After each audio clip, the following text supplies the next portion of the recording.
The London Top Show is sponsored by खाता book. Business हुआ easy.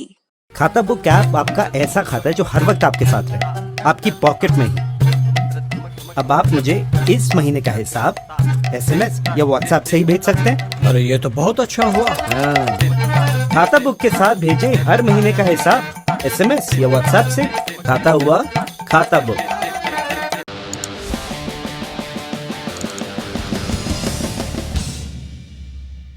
विकास दुबे के कथित एनकाउंटर में मारे जाने के बाद खबरों में उसका नाम आना कुछ कम हो गया, लेकिन पुलिस की कार्रवाई जारी है। विकास के सहयोगियों की धरपकड़ जारी है। इस क्रम में यूपी पुलिस ने एक और वांटेड आरोपी शशिकांत पांडे को गिरफ्तार किया। शशिकांत पर 50,000 रुपए का इनाम घोषित किया गया था। पुलिस के मुताबिक शशिकांत बिकरू कांड में शामिल था। शशिकांत विकास दुबे के मामा का बेटा है। शशिकांत के पिता प्रेम प्रकाश पांडे को यूपी पुलिस ने बिकरू कांड के अगले दिन यानी 3 जुलाई को कथित मुठभेड़ में मार गिराया था। शशिकांत ने दावा किया था कि विकास ने उस पर शूट आउट में शामिल होने के लिए दबाव बनाया था।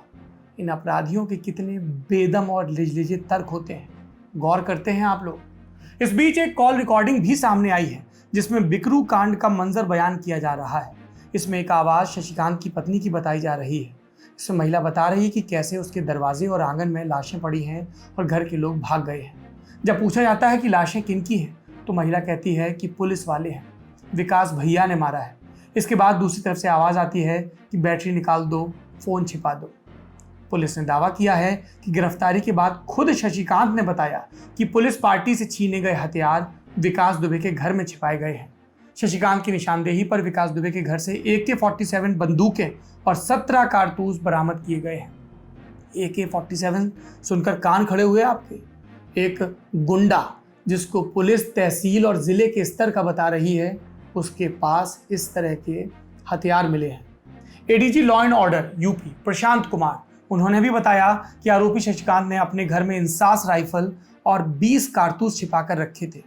इस जानकारी के सामने आने के बाद ये सवाल किया जा रहा है कि विकास दुबे के घर को पुलिस ने ढहाया, उससे पहले तलाशी भी ली होगी, तब ये हथियार क्यों नहीं बरामद किए जा सके, जबकि तब पुलिस विकास के घर से बरामद हुए हथियारों का ब्यौरा जारी कर चुकी थी।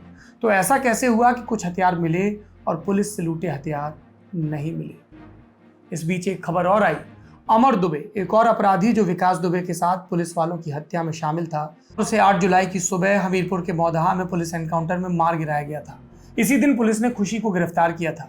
पुलिस का इल्जाम था कि खुशी अमर दुबे की सहयोगी थी, जबकि खुशी और अमर की शादी 29 जून को हुई थी, माने 8 पुलिस वालों की जान लेने वाले शूट आउट से महज 3 दिन पहले।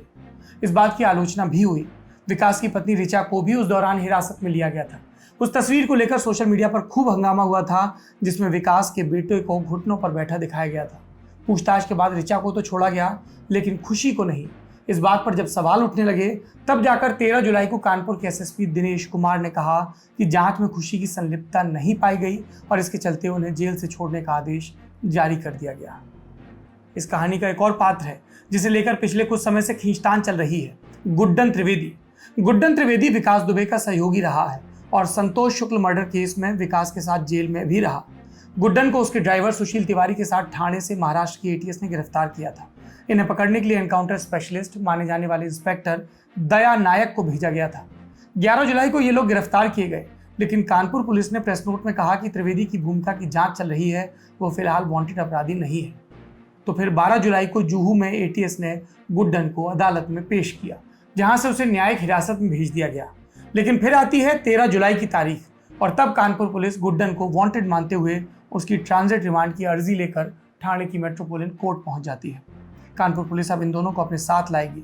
इसे देखते हुए गुड्डन के वकील ने एक याचिका लगाकर कहा है कि दोनों को हवाई रास्ते से ले जाया जाए, जो खर्च होगा वहन किया जाएगा।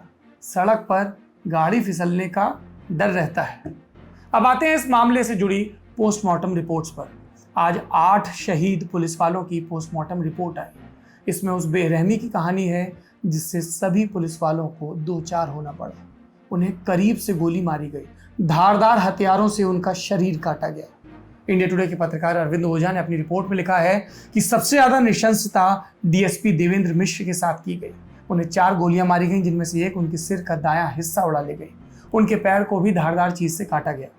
मिश्र के अलावा 3 और पुलिस वालों को सर में गोली मारी गई।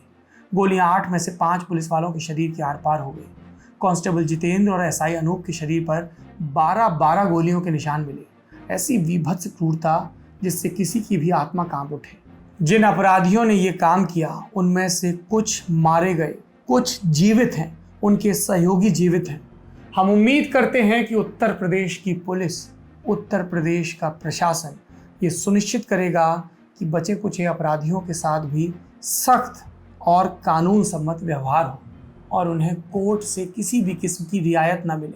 ये कोर्ट से मिलने वाली रियायत ही है जिसके चलते संतोष शुक्ल समेत कई हत्याकांडों में लिप्त विकास दुबे बाहर घूम रहा था।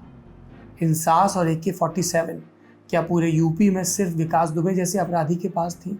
क्या और भी माफिया नहीं हैं जो इन हथियारों के साथ घूम रहे हैं? क्या और भी माफिया नहीं हैं जो पुलिस की सुस्त रफ्तार या फिर जुडिशरी की सुस्त रफ्तार के चलते निर्भय घूम रहे हैं, कभी जेल से तो कभी जेल के बाहर अपना साम्राज्य चला रहे हैं? सरकारों पर सवाल है और सरकारों से उम्मीद भी है